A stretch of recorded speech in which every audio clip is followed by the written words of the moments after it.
Chaitanya Prabhu Nityananda Jayapataka Swami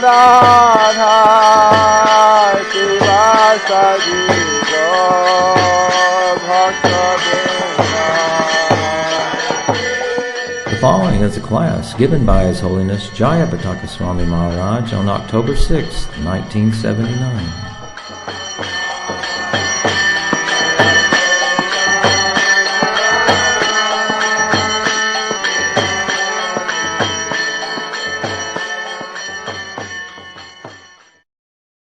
Offering garland, flags are there held, big speakers. So this is your worship of Lenin. But we see Lenin is a man who is in a piece of earth. He's 6 feet by 1 feet in a hole. That he has died like anyone else. But we are preferring to worship Krishna because we see he has got unlimited transcendental qualities. He has created the whole universe and all the unlimited universes. And therefore we prefer to worship Krishna, who is God, rather than Lenin or anyone else who is a man. But whoever you may be, you must admit that we must worship someone. We must serve. So it's just a question of who you will serve. Service is the real religion of man. So the question is, shall I serve other men who are imperfect? Or shall I serve the Supreme Perfect, Krishna? So then if we have a choice and we start to evaluate, ultimately any intelligent person will say, no, I want to serve the greatest. There's a story about one man. He was a tailor and he was sewing clothes for the other people. And he thought, why am I serving for, let me sew clothes for the greatest person. So then he found out the mayor of the town and he was sewing his clothes. He said, please, I want to serve you because you are very great. Then he saw that when the king came, that he was bowing down for the king and giving the taxes. So he said, how is this you are bowing down? He said, well, this is the king. He's much greater. He went to the king, please, dear king, you are the greatest person. I want to serve you. So he said, all right. So he came and he was sewing clothes for the king. So then he saw that sometimes the king is going to the forest, and there in the forest there was one saint, one hermit, and the king bowed down before this sadhu, this great devotee. And so he came and said, aha, what is this? King is bowing down? He said, I thought you were the greatest. He says, no, but I'm going before my guru. My guru is greater than I am. He said, acha. Indian. So then he said that, oh, so you are the greatest. King is bowing. He says, no, I am not the greatest. I am the servant of the greatest. The greatest is Krishna. You should serve him. See? So this is natural. We should serve the greatest. And of course, Krishna's, his advice is, yes, if you like to please me, you cooperate together and try to give my teachings to the fallen souls so they can lead a perfect life and come back to me. So in this way one can serve everyone by serving Krishna. Otherwise we'll simply be whimsical. And there'll be no benefit by that. We'll waste our time and they'll waste their time. Blind leading the blind. They all fall in a ditch. Is that alright? Yes. So now who do you want to serve? I want to serve the God, Krishna. Haribol! Haribol!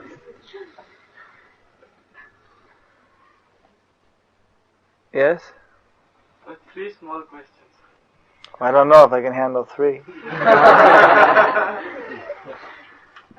First is there any Indian guru except the founder in ISKCON? Second is, since there are so many souls coming and going to Krishna, what steps are taken if some mistake is committed? I mean, the proper soul is not given the proper body.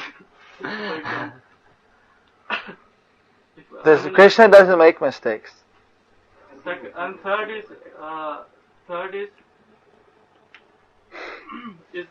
will there be a time when is there any Indian guru including the founder in this conference? Well, the guru is neither Indian or American or German or Swedish. I mean his body. The guru is not considered to have an ordinary material body. His body is spiritualized. He is given second birth as a son of Krishna. If one sees guru as being an Indian or American, then it's described one sees the guru Naramati, or if he sees deity, Murti Shilasu, if he sees the Murti as a stone, as a material object, or if he sees, what's the third one? A Vaishnava Jati Buddhi. If he sees a Vaishnava as being of any particular caste, to see the Guru as a human being, to see a Vaishnava as a Jati, like a Brahmin or a Sudra, or as a black, or as a white, or as a Russian, or as a Chinese, or as an American, or an Indian. If one sees as Jati Buddhi, then it says that these people are residents of hell. There is no answer to this question. That means that nobody can answer that question without being a pasandi, without being an offender. Because the guru is not a question of nationality. You should understand what is guru. Guru is he who has Krishna, who is representing Krishna according to the Sadhu and the Shastra. He is guru. And a Vaishnava, that someone who is a Vaishnava, he is not part of this world.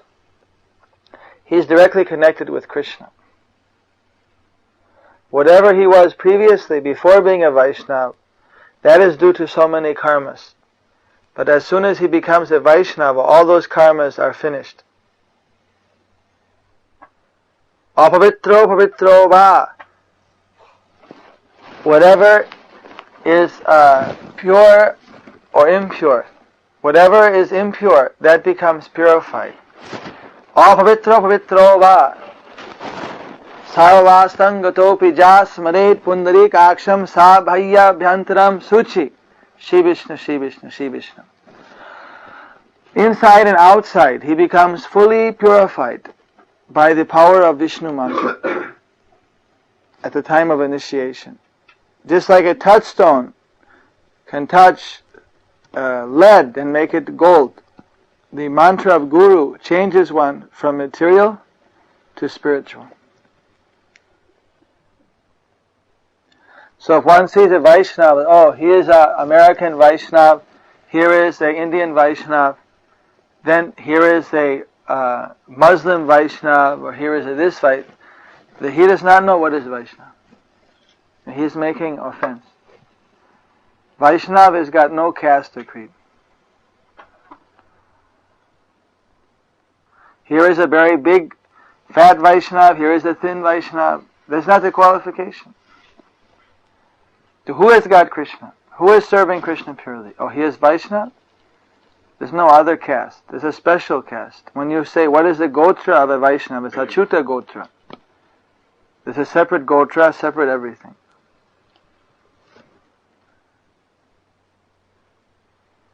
So you should try to find out which guru is a Vaishnava guru. Not which guru is an Indian or American or this or that, Swedish or Russian or Chinese. Which guru is a pure Vaishnava guru? Who is purely serving Krishna? Whoever has Krishna. Krishna ditte pade. You can give Krishna. That is what we pray every day. You are guru because you can give Krishna. If you find someone who has Krishna, who is very much addicted to Krishna, then you know that he has Krishna. Then you should try to get Krishna from him. That is what one tries to get from Guru. That is the greatest thing he can get. If one approaches Guru for something else, then he is not very intelligent. So a Guru may have any material body, but we have to see what he has, and if he has Krishna or not. If he has Krishna, then we should approach him, because that's what we want. Other Guru is meant to give Krishna. You go to the shop to buy some groceries. You go to the airline to get an airline ticket. You go to Guru to get Krishna. So you have to find out where is the Vaishnava Guru who has Krishna. You may find Indian Guru, but he may not have Krishna.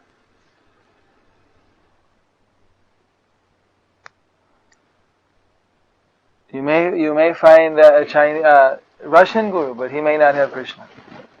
Whoever the Guru, you have to see is he's actually, the real Guru means that he's no Jati, he's Vaishnava Guru. You can understand?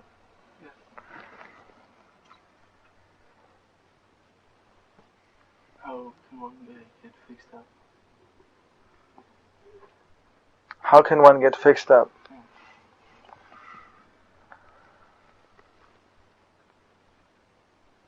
By following the instructions of one's spiritual master.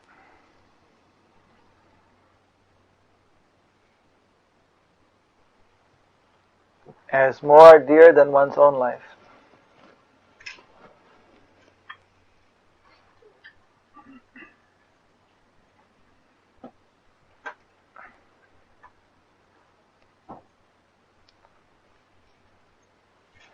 See, if somebody tries to understand what is Krishna consciousness with his own brain, he won't do it. One has to approach and take instruction from those who know. Krishna is the way he is. He spoke Bhagavad Gita. We should study the Bhagavad Gita. What Krishna has said. Everything is there. A lot of the questions are answered simply by reading the words of Krishna. But if you try to figure it out with your own limited intelligence, then what happens is that it can become very confusing.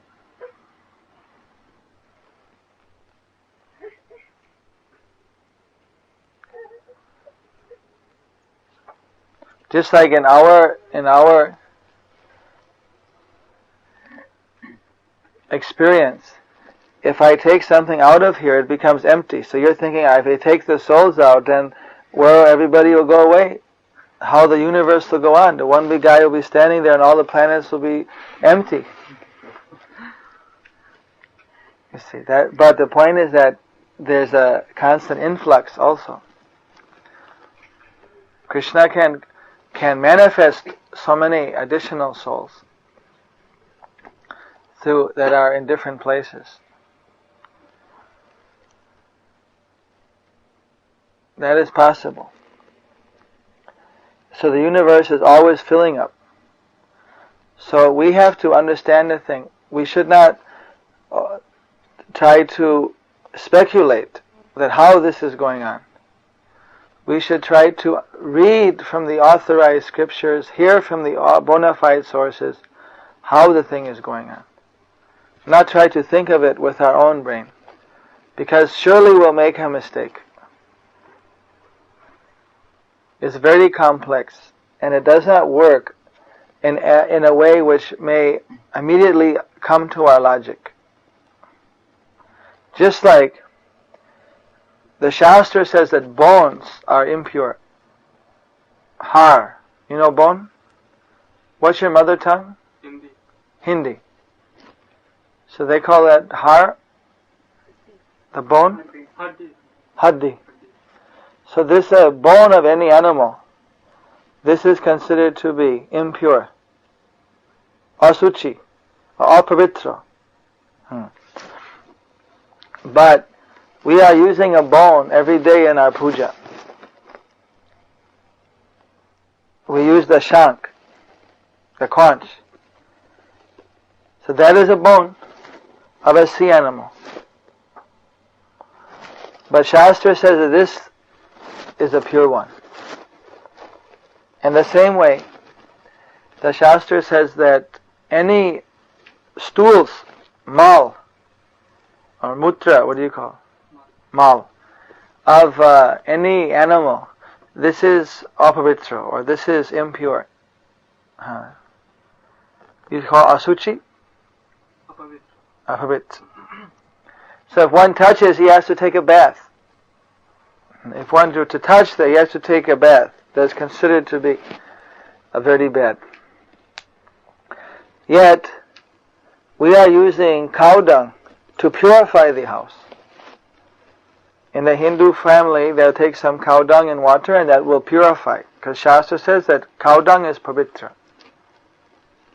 Now you can say, how is it here it's saying one thing, here it's saying another? Cow dung is nothing but the stool of a cow. So Shastra is got some general instruction and some specific instruction. The cow dung is an exception. Cow dung is the exception. And even now the scientists, they have tested cow dung and they find that yes, it has antiseptic qualities. We don't care whether the scientists found it out or didn't find it out. We already know. Scripture says cow dung is pavitra, so we are believing.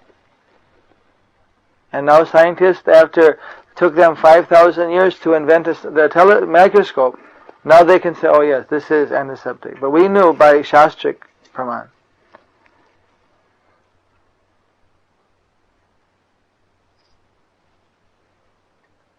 Jagadish Chandra Bose, he's a great scientist of India. He found that plants have a consciousness. But the Vedas say in the Sanskrit that this is Jivan. Jivan means has consciousness, has Atma. So what Jagadish Chandra Bose has found now, and now he's famous scientist, that information he got from the Vedas. So we get our information directly from Krishna through the Vedas, by the Guru Parampara. One has to link up with the Guru Parampara. The chain of Guru should go right back to Krishna. That should be unbroken. And each master should follow his master perfectly. And that way this unbroken chain is bringing down the message. To know that who is qualified, one has to see that who is his father, who is his father, who is his guru, who is his guru, who is guru, and then see what is that line. Sometimes you find that person says, he is my guru, he said, he is my guru, he said, who is his guru? Oh, he has no guru. Oh, then you say, this is no sampradaya, this is no parampara. If you have here this light, and here's the wire, and you say, where does the wire go? It's going here, it's going there, it's going there, going here. Why it's not lighting? Then you find out that here it's dangling, loose. It's not connected with the powerhouse. So we have to connect with the powerhouse. Krishna is the powerhouse. If the connection is there, doesn't matter, some wire might be fat, some might be thin, may have different color insulation. But if it's connected with the powerhouse, and we touch it, what will happen? Shock. We get the shock. And if it's not connected, there's no light. I can make beautiful mailbox just here, painted up, Swedish post office, and put it outside on the road, and people will go and start putting their letters. I'll put their delivery such and such time. But will those letters go anywhere? Where? Yeah. You're very intelligent. Someone who is intelligent, he can understand spiritual life. So the point is that the post office, if they recognize, even the box may not be so good, maybe a little beat up, paint might be worn out, but if post office recognize this is authorized box, any mail you put, that'll go. And even if you have a very nice box, You may even, see, just paint it with gold leaf post office. But it's no use, because that's not recognized. So one has to find out who is recognized by Krishna. Other people, they may have the idea that I want a box that's this shape. But whatever shape the post office gives, that shape we put our letter, it'll go. Even if I build here one big building and put post office, that'll just be one big dustbin.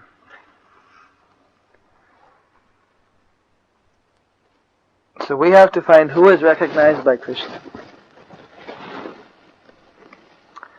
And that is recognized through this Guru Parampara.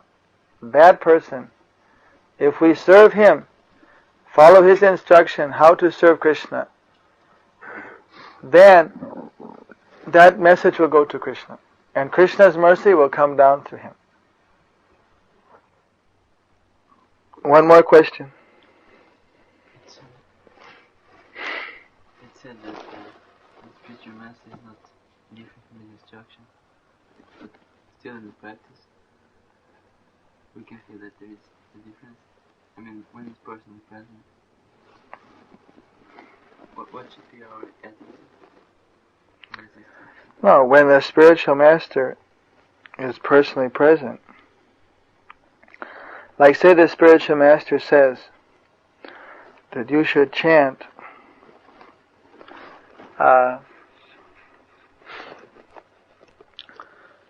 you should get, say he says you should go to bed at 10 o'clock and get up in the morning at 4. But spiritual master is arriving just at the time of Mangal Arati. So if you go to Mangal Arati and don't greet your spiritual master, you're considered to be an offender. Because there's a higher principle is that the spiritual master, when he's there, he should be received. He should be, unless he says no. But the idea is that, of course, when the spiritual master is there, there's some special. But the point is that when he's not present, so that sometimes devotees complain that those who are serving personally the spiritual master is very difficult. Because he may demand anything anytime. He may require in his service to Krishna. So this sometimes becomes very difficult. Time schedule becomes off, so many different things. It becomes difficult to do many things. But this is a higher principle, is to serve directly. The point is that, say that one is not directly serving the spiritual master, but he has given an instruction. Then by following that instruction, he can feel the presence of the spiritual master. So, on the other hand, when one is serving the spiritual master personally, in his presence, then it's also very easy. If he tells you, go and get me this, immediately you can understand that I should go and get this. Apart from the austerity of maybe his schedule be more rigorous than ordinary devotees. But one can easily follow such an instruction because he's just saying, all right, stand up, sit down, go here, come there, like this. It's very concrete. But when spiritual master is not present, and he has given order, don't do this, don't do that, do this, then the tendency, well, he is not watching. You see. That now we have to follow according to our faith, according to our love for him. While the other time, even our faith or love may not have been so strong because he's just there, standing. So it's easy for us to follow on that sense. So that's why it said that following the order is sometimes a greater test. And when one is actually following the order of the spiritual master, he can feel his presence. How? By following